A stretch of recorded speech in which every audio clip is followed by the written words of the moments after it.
Time to get super excited with Casey Lau.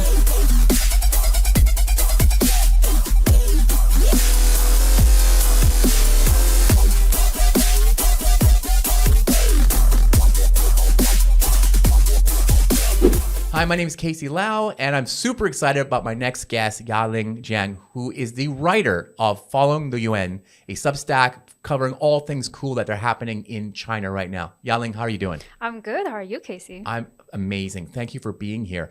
We have so many things to talk about China, but maybe fill in the audience a little bit. What is your background?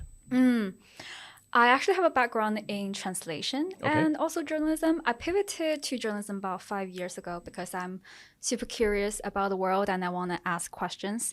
And in journalism, I covered mostly fashion, beauty, and consumer markets. But most recently, I was working at South China Morning Post as a tech reporter for a brief time, where I covered tech policies and also sometimes new trends in tech, including Web3.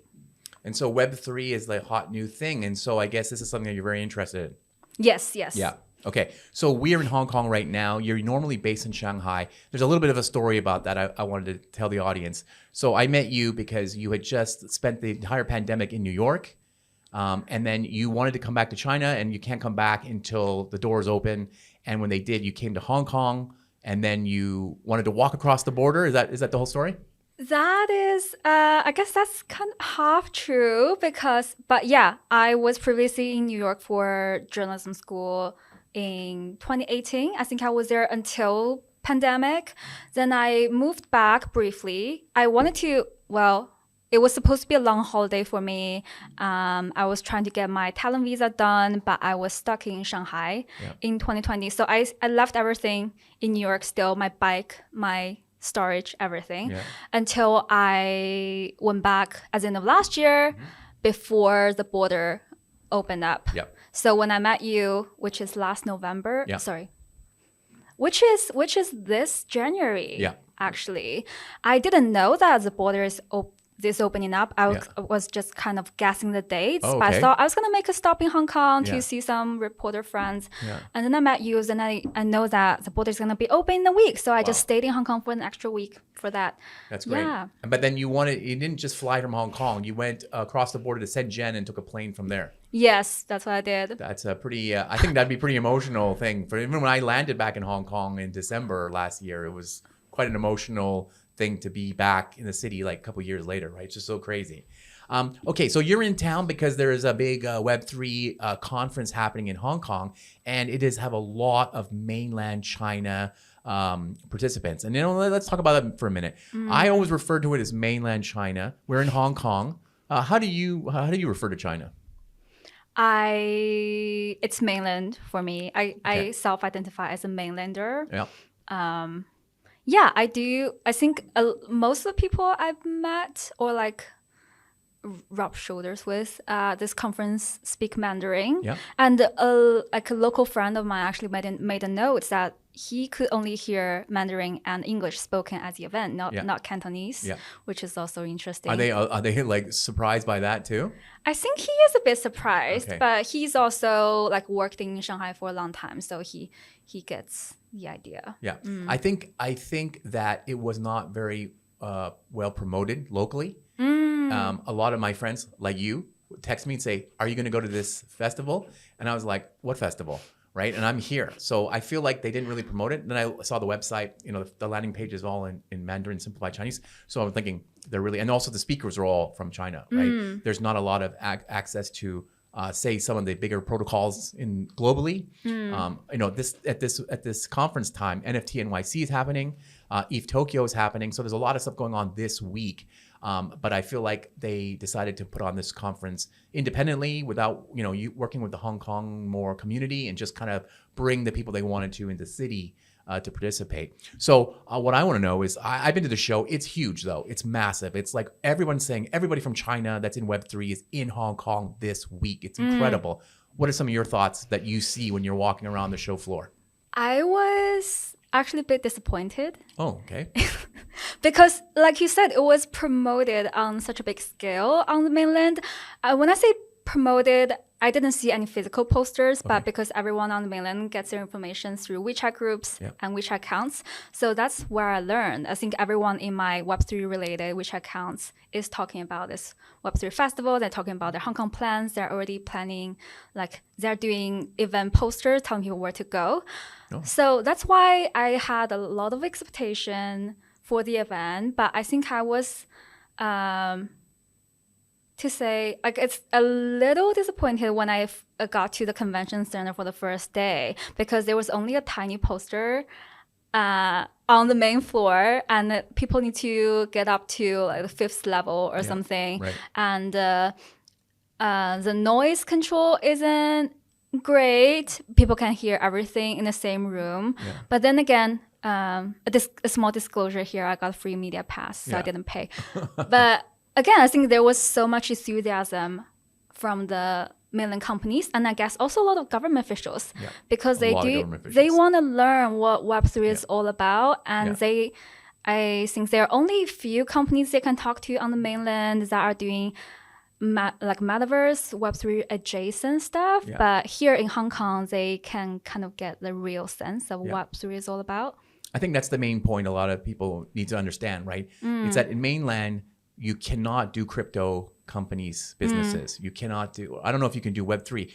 We understand that you can develop it, but you can't launch the products in China. So they're coming to Hong Kong to be the kind of launch pad out for it. And that's why a lot of these companies are coming here to this event. Is that the kind of vibe you get there from what they're doing? Yeah. And I can give you a bit more color on that because I think Web3 is still safe to say on like across different social media channels and in public, but crypto is definitely like a banned word on WeChat. Oh wow. So I think people can still have private conversations about it. But they can really openly discuss it on WeChat, which is their main information channel and where they spend most of the time during the day. So coming to Hong Kong, having a free space to discuss everything about Web3 and crypto, I think it must feel cathartic to a lot of them. Right. And did you talk to people? Is that the kind of vibe you got? Like what kind of companies were exhibiting? I saw Tencent Cloud. I saw Ali Cloud. So that's like, okay, this is kind of interesting. And I saw a lot of wallets. But I don't see the big, Western players there. It's mostly a lot of local mainland companies building different kind of products. I'm guessing for China, not really necessarily for a worldwide market. But most of the booths I saw were in English too, so I was very surprised by that. Yeah. I think it's really interesting because I met in person with some of the companies I've interviewed before. What's interesting is because sometimes when I talk to them, they don't even want to mention that they are China-based. Oh, interesting. But here in Hong Kong, it feels like they are finally coming to the public eye and they are in a safe space. So they are like really happy to talk to people about where they're based, where they come from, and how long they've been doing this and their future plan. Interesting. Yeah. Interesting. Now, also, I think people who've never come to a Chinese or Hong Kong-based conference at this kind of scale has ever seen anything like it, right? It's massive. The stages are huge. What kind of marketing tricks do you see happening on the show floor to get people to go to booths and explain things what people are doing? I love this question. I recently tweeted about how some exhibitors are having gashapon machine at their stands. What's a gashapon? Gashapon, I think it started from Japan, right? They start from Japan. You usually see it, I think, in subway stations or on the high street. You go there, you twist some button, you insert a coin or token, and you twist it something, and a ball comes out, and there's a little toy hidden inside. Right. So that's what gashapon is. And what I experienced at the Web3 Festival is that I think some exhibitors and companies see it as their introduction for people to their product. So within a gashapon, I don't know if it's the right way to refer to the ball as a gashapon, but they have they hit different gifts, including maybe it can be an NFT. You can just scan it, you get a wallet address, you get an NFT that way. I think that's a really good way actually to introduce Web2 audience to something Web3. And do you think it works though? I'm not sure. Maybe. I hope I can see it like rolled out in the high street. Maybe there will be more in Hong Kong like that. I also saw a really pretty girl. Okay. I forgot what she was promoting. I think it's a wallet. Yeah. I think it definitely gets people's attention. It got my attention. Okay. So definitely some of the guys' attention Because you don't too. see a lot of girls, pretty girls, or any girls at these kind of conferences. There are though. There are. They are usually hosts for different blogs and vlogs. Okay. For example, I think Justin Sun was at a Apollo event which was hosted by a really pretty girl, Yeah. Nina Web3, Yeah. who you introduced me to. Right. Nina Web3 is a I don't know anything about her. I just met somebody at one of these parties the other night and he was telling me about her, that she is she's a very attractive young lady. She's here and she's doing some promotion at some booths, and she doesn't have Twitter until this week, and she got like 15,000 followers over just a couple of days. So there's a lot of things on there, but that wasn't that surprising to me. I mean, usually if there's a attractive woman on social media, of course, people follow her. But what I was surprised is that China, Twitter is like so popular for Web3. Yeah. This is something I was very shocked because I know people use VPN to get to Facebook and whatever, but Web3 Twitter is so popular. In China even, they need to use Twitter to see what's going on. Have you seen that as well? I think so. Yeah. I think it's either Twitter or Telegram. But Twitter is banned in China. Twitter's banned. How about Telegram? Also banned. Also banned. So they use VPNs for everything to get into all these things. And I've seen it. They're tweeting in English. They're tweeting in Chinese. There's all these communities out there in China that I guess can be easily tracked to where they come from, but they're all on Twitter. So I find that fascinating. There's Twitter spaces that are happening in China as well, talking about Web3 and this kind of stuff, right? Yeah. That's how they stay connected to the real Web3 world. To the international world, not the real world, but the international real. Yeah, why do I say real? Is because if you talk to the public, I mean, the metaverse or Web3 companies in the public eye, a lot of their products are only on private or consortium blockchains, Right. which sometimes some people don't see it as a real Web3. So I think China's metaverse or Web3 is going on a parallel route to the rest of the world. That's what I mean. Okay, so you live in Shanghai, so you see a lot of, and you're following this not professionally, but you're following all the information that's coming out. Why do you think Beijing specifically is like trying to make Hong Kong this kind of hub for the world? I think this is a question that everybody wants to know because they want to make sure that they're going to stick to this plan. I think a lot of people in Hong Kong are thinking that maybe the Hong Kong government is pushing this because they want to compete with Singapore. They want to compete for talent, for the status. But I don't know if that's really in Beijing's headspace. Okay. I think given the central principle of everything Beijing does, which is to maintain stability of the country and of the party's power, I think Beijing pushes for this or supports Hong Kong to do this to keep everyone happy. And what about and then there's a big talent exodus as well. Yes. What I mean by everyone is that I think I'm thinking of two groups of people or demographics. One is those talents. Because, I mean, since Beijing started regulating the crypto space in 2012, it's very much aware that it's losing talent.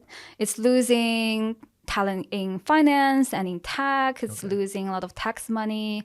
And now a lot of companies are already like based elsewhere, like in North America or maybe in Portugal, or like just places where it's more free to do Web3. So they're definitely aware of that, and they don't want the last group people to go as well. And on the other hand, I think they know that Hong Kong has suffered a lot in the last few years, especially after the social unrest in 2019.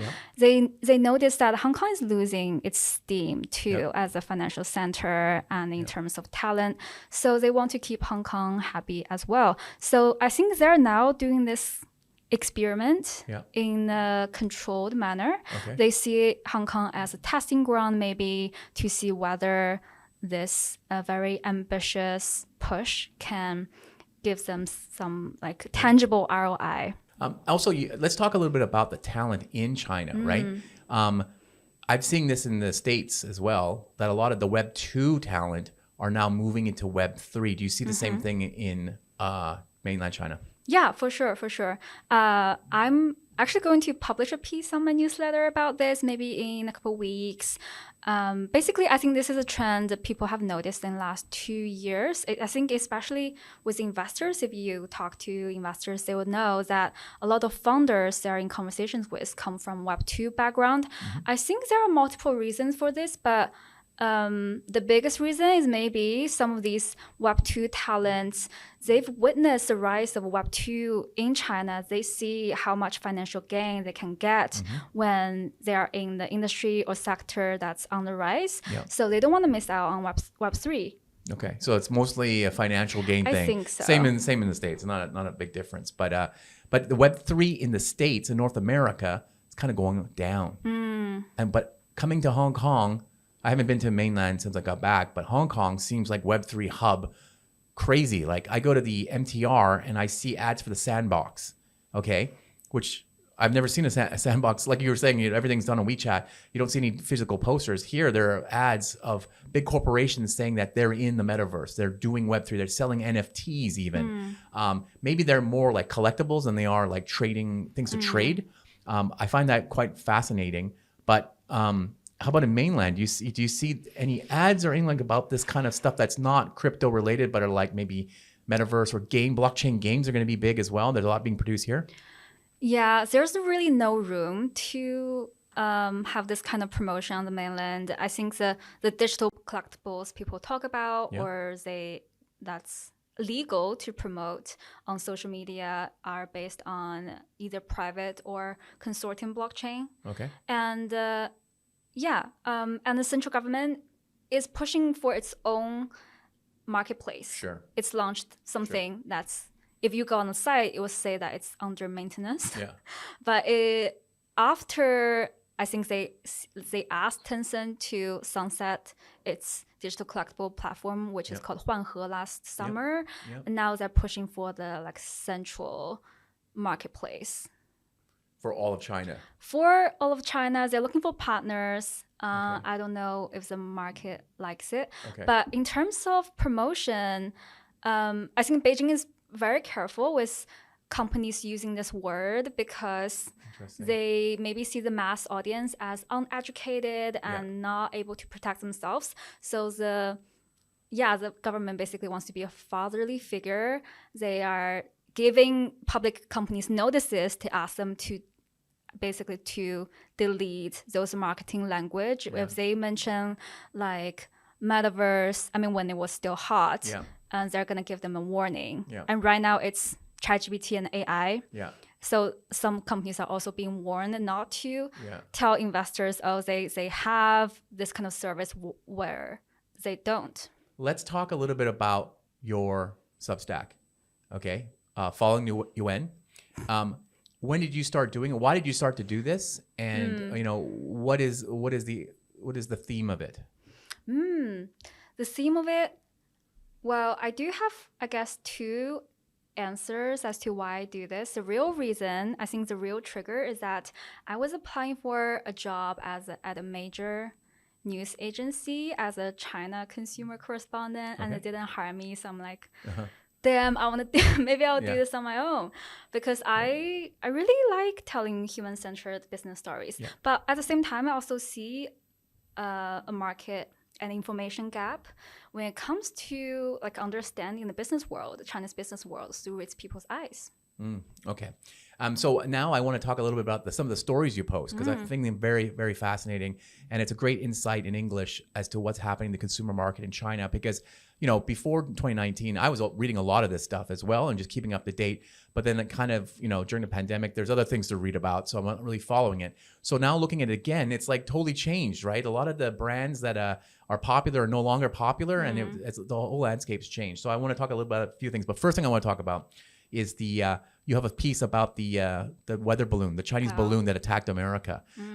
And I was in the States when this happened. So I was watching it on the news going, wow, this is crazy that they're selling this balloon as this big spy device. But you did a piece on what the Chinese netizens are thinking when they're seeing this kind of thing being reported in the States. What did you come back with that? Yeah, I don't think I was doing anything new or breaking or groundbreaking, but I think what I want to provide is like what people really think of it. Yeah.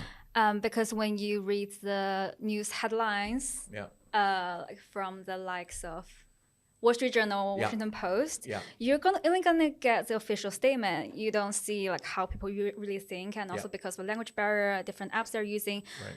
The English readers can't really know what Chinese people are really thinking. So a lot of them are just like, they're just like Americans. They think it's a big joke. Okay, interesting. Yeah, and they don't think that the officials should take it too seriously. And because there was also a movie, I think Wandering Earth that came out at the time. So a lot of Chinese netizens compare it to the Wandering Earth and called it the Wandering Balloon. Wandering Earth is on Netflix now, actually. Oh, no. So you can watch that movie, but you can watch that movie in English. Another app that I found was quite popular is called, in English, it's called Little Red Book. What's it called in Chinese? 小红书. Okay. And this thing's been around for a while, though, right? We were looking at it on the whatever Wikipedia and finding out it's been around for a while. But recently, it is also the equivalent to what in the U.S. market might know as Lemonade, right? This is a new kind of popular social media app released by ByteDance. But Little Red Book is almost identical to it. But I don't know if there's an English version of it. It's just in China. But we're looking at it together. And this thing is like, I don't know, I think it's more like, you were saying it's like a Google, like a search engine.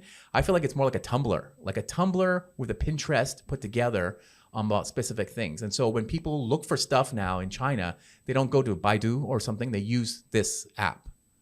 Can you talk a little bit about it? Like, talk a little bit about like its importance and why are people using it and who's using it? So maybe I'll go back a little bit to where it was founded and why it was founded. Maybe so it was founded 10 years ago. Wow. 2013, where like Hong Kong is still a really popular destination for shopping. So I think the two founders, one of them is a Stanford graduate, the other one I think worked at a Fortune 500 company as an HR. They came up with this idea because they wanted to provide shopping guides to the female, like the one, I think one of the greatest spending powers in China, who are like, I think female from 25 to 35. So that's what got it off the ground. I think Hong Kong actually. Oh, wow. Interesting. Yeah. And then as I'm I'm one of the like heavy users of Xiaohongshu. What I found that's most helpful is definitely I do use it as a search engine, especially for lifestyle tips and for things like, last time I was here, I also looked up how do I get across the border on the land, and there will be people giving very specific guides. It's not just about where to shop or where to eat. It's actually useful information of going across a border. Yeah, I think Xiaohongshu has long evolved from that perception. I think the company itself is also intending to make it a mass media product. Actually, they wanted to do more social commerce, but I don't think that has been successful. Oh, really? Okay. So, but I was looking at Lemonade and I just typed find out some random words, type in sushi. And I see a lot of, how to eat sushi, how to make sushi, where to buy sushi, stuff like that. It's quite, actually, I was like, wow, this is actually quite well done, because the people who are writing the stories, they obviously research it. And I think it's a new social platform to build a brand on, right? As an expert in like a specific field like that. Are there social media influencers that are on this as well? Like, are there other famous people that are on this kind of thing that made a brand out of themselves by posting great stuff on Little Red Book? 小红书? Yeah. Yes. I think one of the very typical 小红书 influencers I follow has studied in the States. Okay. And came back to live in Shanghai. I think her lifestyle is very like aspiring to many of the core Xiaohongshu readers. Yeah. And she's also funny. She's well educated. She's takes good pictures, pretty probably. Very pretty, but also funny. She has Funny, characters. okay. Her name is Great. Xu Nao Nao. If everyone wants, like anyone wants to follow her. Okay. Oh, interesting. So do you think that, you know, going to school in the States gives them exposure to American social media that they don't normally have, and probably start to find a style that they can, you know, adapt for mainland? You mean their fashion style, or just the way they produce the content, right? Because I feel like so one thing I've noticed when I was in North America is that the creator economy is massive, like massive. Like everybody's doing it. I've spent some time in Los Angeles, and there are houses, accelerators, everything going on about this, which is incredible, right? But you go to like other parts of North America where it's not as beautiful, a lot of beautiful people and beautiful weather. It's not as popular. I come back to Hong Kong, there's nothing going on here, right? As you probably know, TikTok is banned here, and a lot of, but we have everything else, but we don't get the Chinese ones as well. Like, I'm not sure if this Little Red Book is even available on the App Store in Hong Kong. It may probably not be. You need to use the Chinese App Store to get it, right? So a lot of these things are not applicable. But when you look at it, when you show me your phone, I'm like, wow, this stuff is amazing that this stuff exists. So that's what I'm wondering. Maybe, but the style, the American style of creator economy is adaptable to other countries because it just looks great. The filters, you know, the makeup, maybe, you know, the style positioning of things. It seems like the US type creators have got a very good handle on that stuff. Maybe one summary I like to make is that maybe the early days, the creators and Chinese companies still learn from the West. Okay. But later they just evolve and adapt more quickly to the local market, and they move so much more quickly. Right. So when it comes to creators, I don't think they're learning from the US anymore. I think the US is seen as kind of backward when it comes to social media trends and when it comes to apps. Very controversial statement. I love it, though. That's quite interesting. Okay, so if I wanted to take a look, or somebody who's watching this wants to take a look at the social media scene, this Little Red Book is probably the best example of something that doesn't necessarily exist in the States, but has a very good feel of what social media looks like in China. Yeah, for sure. Yeah, okay. And what young people are into. Of course, they also use Douyin, but I think Douyin is the Chinese name for TikTok. Yes. No, sorry. It's a sister app for TikTok. They're separate apps. Oh, it's separate apps. Will you say it's going to bring trouble for TikTok and ByteDance if you call them the same app? They're not the same app. Okay, but it does the same thing, though. They're videos. Yes, it does the same thing, but it's only for Chinese users. Chinese users. But also, I know, I've seen it before. It does way more things than the American version of TikTok. That thing just shows videos. This thing does live streams, e-commerce, like everything, right? Yeah. But I think ByteDance is also rolling out those features for other markets. Oh, are they? Okay. Like, e-commerce. Well, it's taken a long time. Well, to be honest, TikTok really took off during the pandemic, right? Because people are not doing anything. They had time to learn dances and do stuff, right? And it got really, really popular. And then other people started finding out, like, because the traction on that is just amazing. And the algorithm is incredible. Like the experience of I've heard many people say they start looking for 5 minutes and then an hour goes by. Like, I never said that about Facebook or Instagram or anything except for TikTok. It has this kind of magnetic, time-wasting, grasp on your mind. And people who never use it don't understand it. But when they start to play with it and it starts to learn what you like to see and it starts feeding you this more content, it's really hard to get out of it. So if they add more features to it, then I would understand why the Congress is trying to get rid of it, because you don't want to waste any more time in Americans' lives, right? Yeah. And then one more thing I want to talk about, which I thought was interesting, because I'm a huge coffee fan, right? And a few years ago, I remember there's this thing called Luckin Coffee. And it was a brand that was competing against Starbucks. There's articles in New York Times about how, watch out, Starbucks, Luckin Coffee's taking over, right? And it's only in China. And I guess the element of it was that it was a smartphone app. You order the coffee. The coffee shops don't have seating area. They don't have like the Starbucks style where you just lounge around all day and do your homework, which I'm not sure you've seen the Starbucks in Hong Kong. Kids just take over the Starbucks here. But Luckin is basically super fast coffee, cheap prices, and they're super convenient. They're like everywhere. So you can get a coffee, which also probably boggles a lot of people's minds that China likes to drink coffee so much as well, which is very Western. If it's cheap enough. If it's cheap enough, they're going to go for it, right? Are they drinking, and this is espresso coffee. This is not just drip coffee. This is like fancy coffee. But then there was a huge problem that happened, and the whole company went bankrupt and disappeared. But now you're saying there's a new coffee company that came out, and Luckin is also back. So can you talk a little bit about that? Ooh, yes. I think Luckin. I wish you like could maybe explain a bit more about why they had those like financial troubles. I don't know, but I know that their founders were kicked out. Okay. And after they were asked to be delisted from the US, Yeah, right? right. And the founders actually started a new franchise called Cody Coffee, I think near the end of last year. And that is doing very well too. Is it the same idea? It's the same idea. It's the same price range, but they are being a lot more creative when it comes to flavors. But I think they're mainly targeting lower tier cities first. Okay. So they don't want to just go into Okay, crowded so lower space. tier cities are drinking coffee. That's the most important thing you're Yes. saying here. They're drinking espresso coffee in lower tier cities in China. When we say lower tier cities, what are you talking about? We're still talking like crazy millions of people in these cities, right? Yes, for example, my hometown is a third tier city. Okay, how many in people in that, Jiangsu though? province? I think around 2 million maybe. Okay, whatever. That's still a huge city. Okay. Yeah, so Cody has a shop in that. Has in one my shop? city. I think so. Okay. I think so. And so is it? Well, it must be targeted at business people. Still, there's business people in a 2 million person city. No, Oh. not only business people. Okay. Because I think the local chains realize that they do need to be a lot more creative with flavors. Okay. They maybe need to like add juice to their coffee. Add juice. Add juice.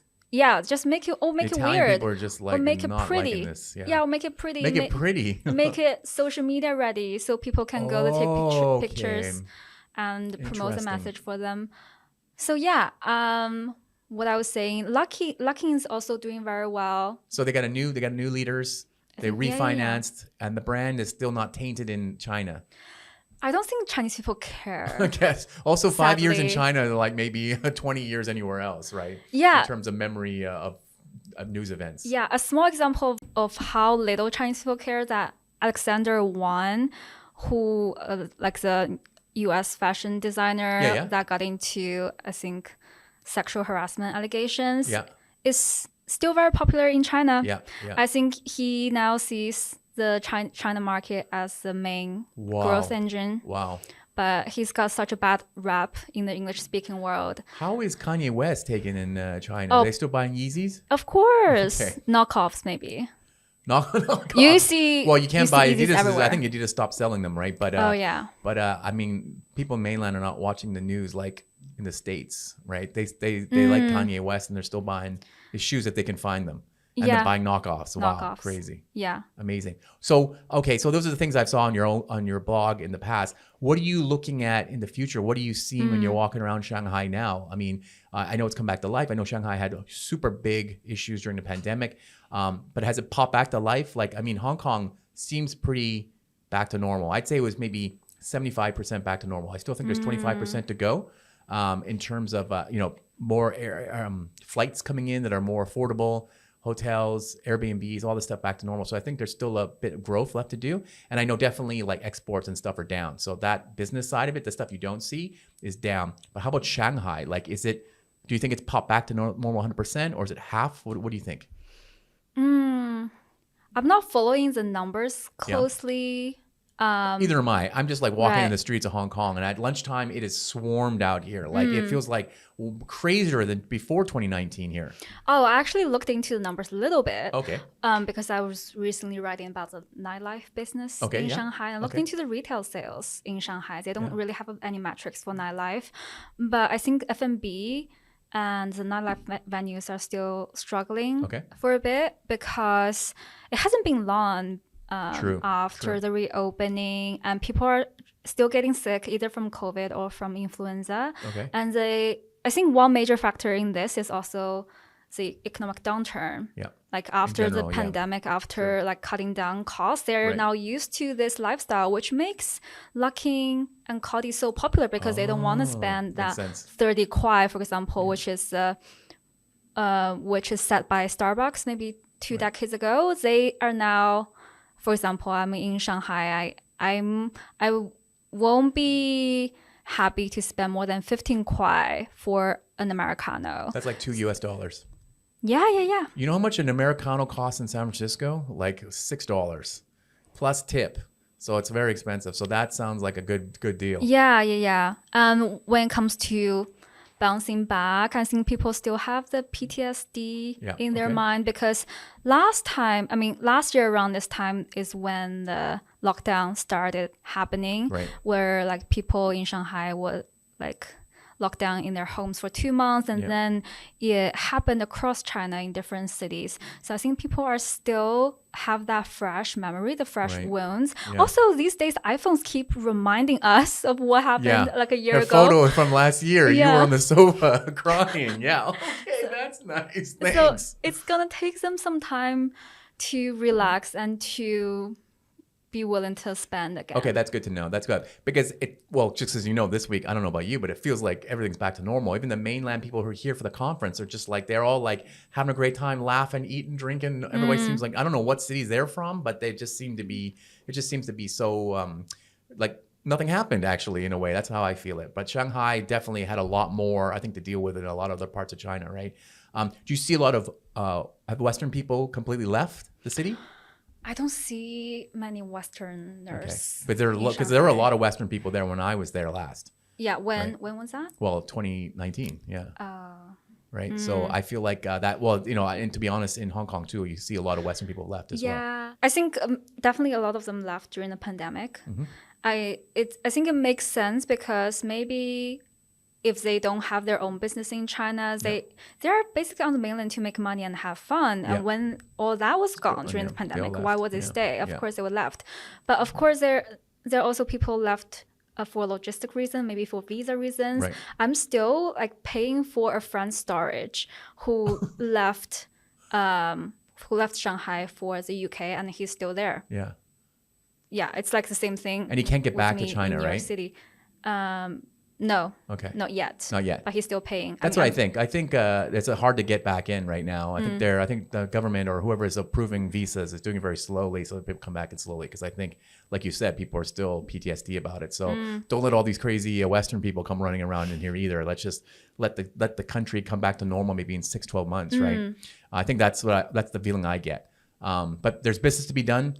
You know, I've had a lot of friends already come from wherever, Canada, the US, come to Hong Kong on their way to Shanghai, Beijing. Yeah. So it seems like things are starting to come back to life on that side of it.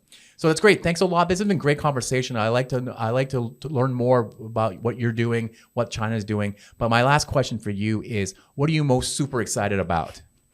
I'm super excited about, I think it's a new high-speed rail that can get me directly from Shanghai to West Kowloon Station in 8 hours. 8 hours. Now, how long does that take before? Was there a train that could take you there before? Yeah. Oh, so yeah, it's like, I guess it's like a whole day. So it's like 24 hours. Yeah, exactly. Because the train must be pretty slow on the old trains, right? And then, so you think taking an 8-hour train is better than flying in? If that means I have stable Wi-Fi and I can do work throughout those hours, then I think I might do it. What is it, 3 hours by plane? Yeah. 3 hours. Okay, so you're going to add another 5 hours and you can use Wi-Fi and you can maybe see the country. Is it countryside as you come down? Yeah, you see everything like across China, basically. Do you know how much it costs? It costed the same amount as a flight ticket. Okay. I already checked. So that's like $300, something like that? Something like that. Okay. 200 actually. 200. Yeah, wow. yeah. $200, 8 hours. For second Shanghai class. to Hong Kong, West Kowloon. That's amazing. So I think that will definitely, those channels are going to be very popular throughout the year now. I think a lot of Western people who come to Hong Kong will like to go to Shanghai by a high-speed rail. It's quite exciting. Like the ones in Japan are so exciting to do. Great. Yes. Thank you. Thanks. Thank you, Casey. Thanks. It's been fun. You've been experiencing Super Excited with Casey Lau. Download Super Excited on your favorite podcast app now.